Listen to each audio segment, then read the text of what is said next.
Olá, muito bom dia, queridos. Paz seja convosco. Graças ao Senhor, mais um dia com vocês aqui no canal Reino em Pauta, levando uma palavra viva ao seu coração. Eu quero agradecer a todos vocês pela comunhão, que o Espírito Santo continue liberando vida para o seu coração e o nome do Senhor continue sendo glorificado. Queridos, o nosso propósito aqui é cooperar com os santos na sua edificação, cooperar com os irmãos em uma palavra diária que venha da parte do Senhor para os nossos corações. Portanto, gratidão a todos e que Deus continue abençoando.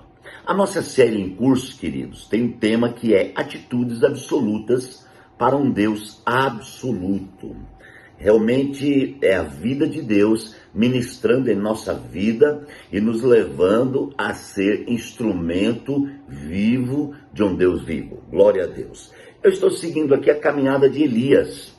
Elias, o primeiro livro de Reis, capítulo 18, né? A última reflexão, a de número 10, nós falamos, amados, quando os profetas de Baal instalaram o seu altar e começaram a clamar a Baal, e durante um longo período, obviamente, Baal não respondeu, e agora está chegando o grande momento. Que momento é esse? Aquele momento profetizado por Elias, porque quando Elias fez o desafio a eles, ele disse assim: o Deus que responder por fogo, esse é Deus. Não será Deus, esse é Deus. Então essa é uma convicção que Elias tinha da vida de Deus, da realidade da vida de Deus em sua vida, e que Deus realmente não seria, não será, Deus é. E por ser um Deus que é, amados, já aconteceu o milagre. E agora então o versículo de número 30 diz assim, capítulo 18, 1 Reis 18, verso 30. Então Elias disse a todo o povo: aproximem-se de mim. O povo aproximou, e Elias reparou o altar que estava em ruínas. Vamos pontuar aqui. Primeiro ponto, Elias clamou ao povo e disse: aproxime-se de mim.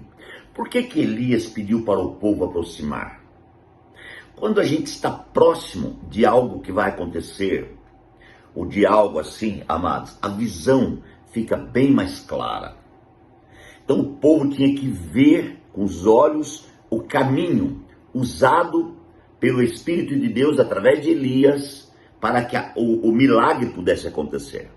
Então o que eu quero dizer é que o milagre tem um caminho para percorrer. O milagre não é uma coisa que acontece sem percorrer um caminho. Se você for ver os milagres, todos eles tiveram um caminho a percorrer, não é? Por exemplo, o cego de Jericó, a Bíblia diz que ele estava clamando: Senhor Jesus, filho de Davi, tem misericórdia de mim. Certo? Por exemplo, a mulher que estava com uma hemorragia, ela caminhou em meio à multidão até chegar a Jesus, e ali aconteceu o milagre. Então, um caminho a percorrer. O Jairo, para que acontecesse o milagre na sua filha, no mesmo dia da mulher do fluxo de sangue, ele também caminhou. Ele chegou até Jesus, ele enfrentou a multidão, ele enfrentou a espera da operação, primeiro do milagre da mulher. Ele enfrentou a oposição das pessoas que vieram da casa dele e disseram: não incomode mais o mestre, porque sua filha já morreu. Então toda essa caminhada, queridos, acontece na nossa vida antes do milagre. Muitas vezes nós achamos que Deus é obrigado a fazer um milagre assim, repentino, rápido, sem ter uma caminhada.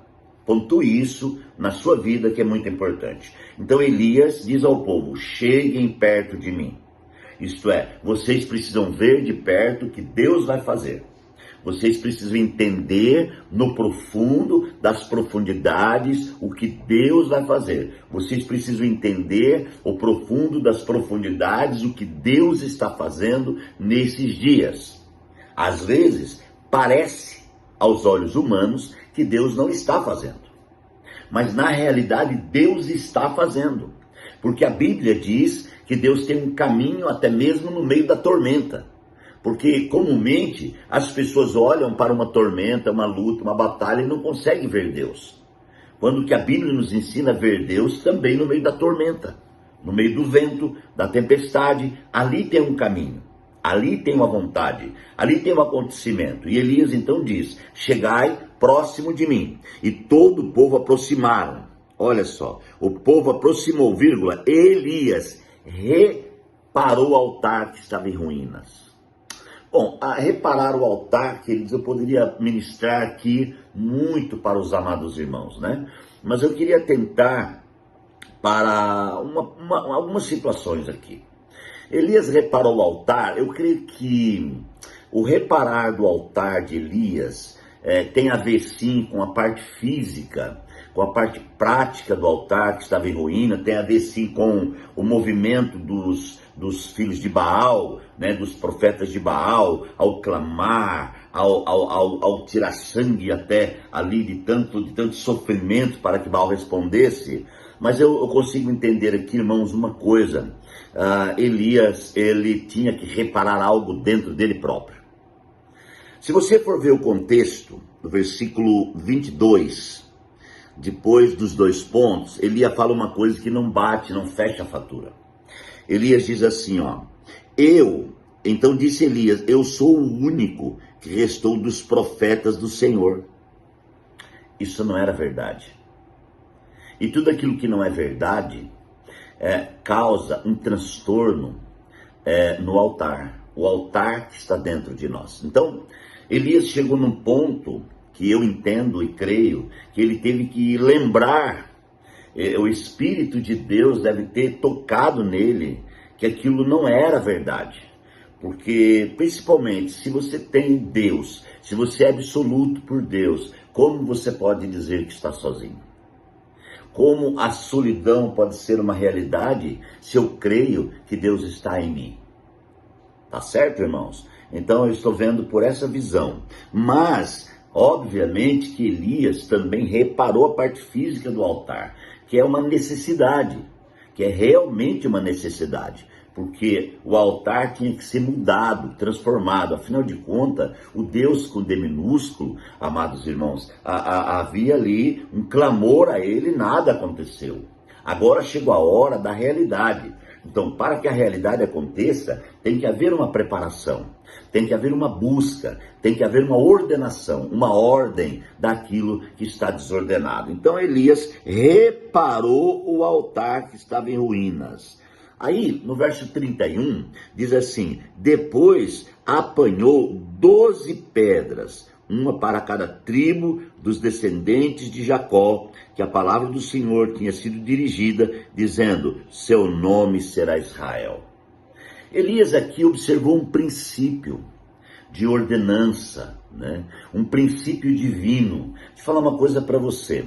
Para que as coisas possam acontecer, nós precisamos rever os princípios e ser absolutos pelos princípios, né? Ser inteiros, buscar com integridade os princípios de Deus. Deus, ele tem princípios, ele trabalha dentro dos seus princípios. Tiago diz que muitas vezes nós oramos e não recebemos porque nós não sabemos pedir, nós pedimos mal, nós não somos coerentes e íntegros naquilo que nós pedimos. Muitas vezes as nossas orações, uma grande parte delas tem a ver com a nossa alma, tem a ver com a nossa vontade, mente e emoção. Não é aquela oração que o próprio Deus está orando dentro de você. Aquela oração palavra, aquela oração vida, mas é aquela oração de interesse, aquela oração de um desejo de suprir apenas a gente. E isso é uma realidade. A oração, muitas vezes nós oramos, amados, com interesse.